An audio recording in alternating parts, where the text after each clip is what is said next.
There's a few key success factors we've identified as we think about how road mapping can be successful. In addition to all the work that we were talking about earlier in terms of laying out the specific milestones and exactly what needs to happen against each initiative, we're actually building up a transformation office capability. Many of the initiatives that we will design in road mapping will end up being cross-functional, and a lot of people are going to have to work together. So you need a central body that says, hey, you should probably go talk to this person from finance because they were thinking about X, Y, and Z. Or if you don't get HR involved in this or shared services involved in this, they may not understand that you're trying to shift additional work to them, and that can lead to problems down the road. The transformation is really charged with facilitating and helping drive the entire organization to go get those targets. So as we move into implementation, the key stage gate isn't really just about the initiative itself and whether it's truly ready and there's a bankable plan, but there's also a requirement that the transformation office be sort of fully staffed and fully ready to manage that implementation going forward.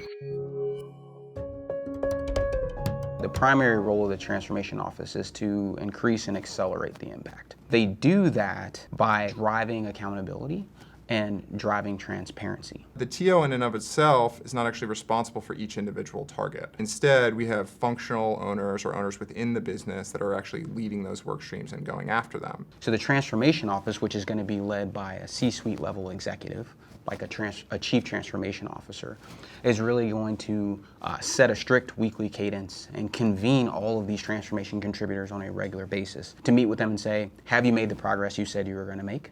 Right? Have you captured the value you said you were going to capture? And as Darius was saying, the transformation office really sort of helps them by holding them accountable to the specific sort of plans that they've gone through and the overall milestones that we need to meet as a company to make sure that our plans are progressing at pace so that we can actually get to a bankable plan as one overall enterprise and at the schedule that we're looking for. Many times transformation efforts fail because organizations won't make the critical decisions that are required. We need the transformation office to raise this and escalate it to the senior leadership so that a decision can actually be made and we can go get the impact. And when the transformation office is doing that well, it really does drive a step change for the organization.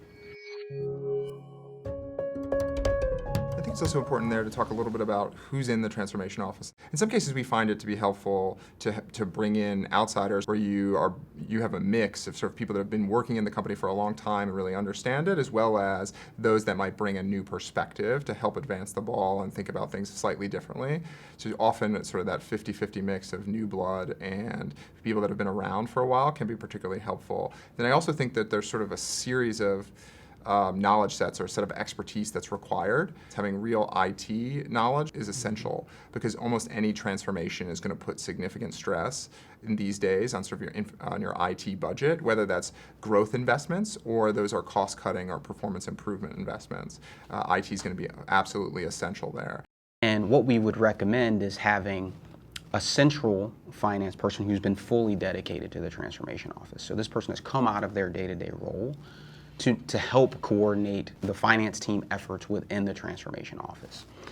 This person then manages or leads, if you will, finance professionals who have been dedicated to the individual work streams within the transformation as well, right?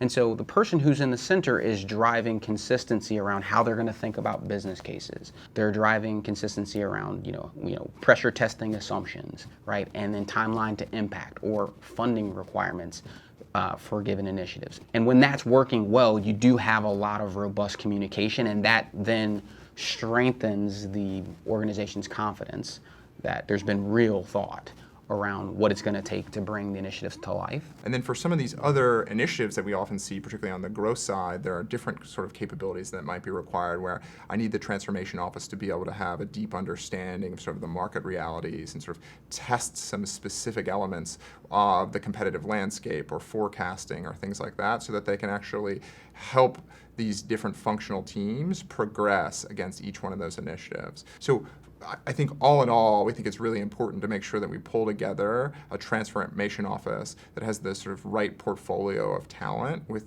the specific individuals who make it up, and not just sort of the full C-suite leadership and a chief transformation officer, but that sort of apparatus beneath the chief transformation officer is really critical to making sure it's successful.